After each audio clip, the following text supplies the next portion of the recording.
Lalat dan sampah itu maksudnya, teman-teman, kalau baca bukunya Ustadz Nadif itu, lalat itu akan senantiasa datang kalau sampahnya tidak dibersihkan, gitu kan? Kalau dia masih sakit hati, belum memaafkan orang-orang yang pernah menyakitinya, itu ya jin akan masuk mengundang jin, gitu. Kalau Imam Al-Ghazali, bahasanya Imam Al-Ghazali itu gini, Ustadz, datang muridnya kan ke Imam Al-Ghazali. Terus muridnya tanya, wahai Imam, saya ini sudah beramal solih, tapi jin selalu datang kepada saya. Terus kata Imam Al-Ghazali, bagaimana kamu menghalau anjing dengan tangan kananmu, padahal tangan kirimu membawa tulang, gitu ya. Jadi bukan setan yang menggoda kita, tapi kita yang menggoda setan, gitu akhirnya kan. Betul, ya, analoginya begitu, betul, Ustaz. Iya. Jadi kalau kita ngusiri jin satu persatu, capek. Kalau sampahnya nggak dibuang kan lalatnya masuk terus datang lagi. Jadi itu termasuk faktor yang sangat penting ya. Betul. Berarti metode ruqyah itu berarti bukan hanya soal dibacain terus jinnya dikeluarin, tapi ditanya dulu kamu punya masalah enggak gitu. Betul ya. Kadang kita juga lihat dari telapak tangan, Ustaz. Yang ini bukan metode ramal, memang kita lihat dari organ mana yang lemah. Kemudian dari warnanya itu nanti berubahnya kayak bagaimana ya. Kemudian ya dari itu nanti kita bisa lihat. Tapi ini adalah pertanyaan terakhir, bisa di awal bisa di akhir itu ya. Nanti kita bisa ambil kesimpulan, oh kamu ada gangguan jin atau enggak. Itu dari tangan, dari mata itu lebih akurat lagi. Loh, bisa terlihat dari fisik gitu. Bisa kelihatan, Ustaz. Ada indikasi-indikasinya kalau mereka itu sudah mulai masuk. Jangankan kita ngelihat ya, kita dekatan aja, berdekatan sama orang yang ada jinnya, pasti rasanya beda. Gitu ya. Auranya beda. Auranya beda. Pernah itu antum, Ustaz. Kalau kita gimana? Antum kan setiap hari ketemu sama ini, Ustaz, pasien. Sebenarnya itu ini, Ustaz, apa ya?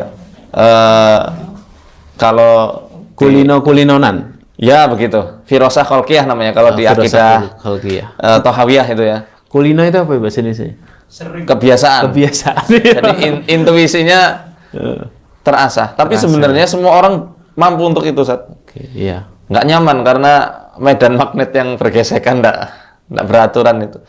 Jadi kalau di dalam kitabnya Syekh Wahid itu, Wiqayatul Insan Minal Jinni Wasyaiton, kalau mau ngecek jin itu betul-betul udah keluar atau belum, kita bisa dekatkan tangan kita atau mungkin menyentuhkan tangan kita ini di bagian-bagian yang terindikasi ada jinnya. Kalau misal jin masih ada di situ dikatakan ada tasanujat. Jadi kayak setruman-setruman kecil, baik di jari atau di telapak tangan. Di kitanya apa di dianya? Di kita. Peruqyahnya. Nah, itu kerasa, Ustaz. Dan betul-betul kerasa, dan hawanya pun beda. Sama lah orang yang ototnya ada masalah gitu ya. Itu kan peredaran darah nggak lancar, hawanya beda. Kita pegang hangat, hangat, betul. Ada yang dingin gitu. Makanya Allah ciptakan tangan kita tuh ajaib. Masya Allah. Sebentar, Ustaz. Kalau tempat-tempat bersemayamnya jin itu di mana? Ada juga di pembuluh darah. Sesuai hadis di pembuluh darah. Pembuluh darah. Cuma kalau eksperimen dari para ulama. Tajri majrud dam itu. Ya, tajri majrud dam. Berarti di mana aja, Ustaz, kalau antum praktek? Maksudnya di sini kah atau? Oh, enggak mesti. Bagian cuma yang paling sering itu di sini, Ustaz. Di tulang belakang. Ya, di kofiah terus di tengkuk. Sampai di sini. Oke. Karena kalau kata Syekh Sa'ad dan Syekh Wahid, Syekh Abu Latif Al-Buhairi, ketika jin itu masuk pasti langsung menargetkan otak untuk dikuasai. Otak manusia. Jadi seringnya di sini. Ada yang di sini juga. Agar berpengaruh pada tindakan atau apa? Ya, agar dia itu bisa mempengaruhi tindakannya. Ketika kerasukan dia bisa nyerang, bisa menggerakkan tangannya, kakinya. Kalau misal otaknya dilumpuhkan, ya dia nggak bisa ngapa-ngapain. Ibaratnya kita mau menghack apa namanya, situs. Tapi komputernya dimatiin, ya nggak bisa. Jadi, bukan hati, Ustaz. Hati juga, tapi yang jelas di situ otak itu untuk mengejawantakan jadi tindakan soalnya. Iya, kalau hati jantung biasanya lebih cenderung kepada faktor was-was. Gitu. Tapi kalau dia mau nyerang ke fisik, biasanya ke otak dulu sama di tulang belakang. Di tulang belakang.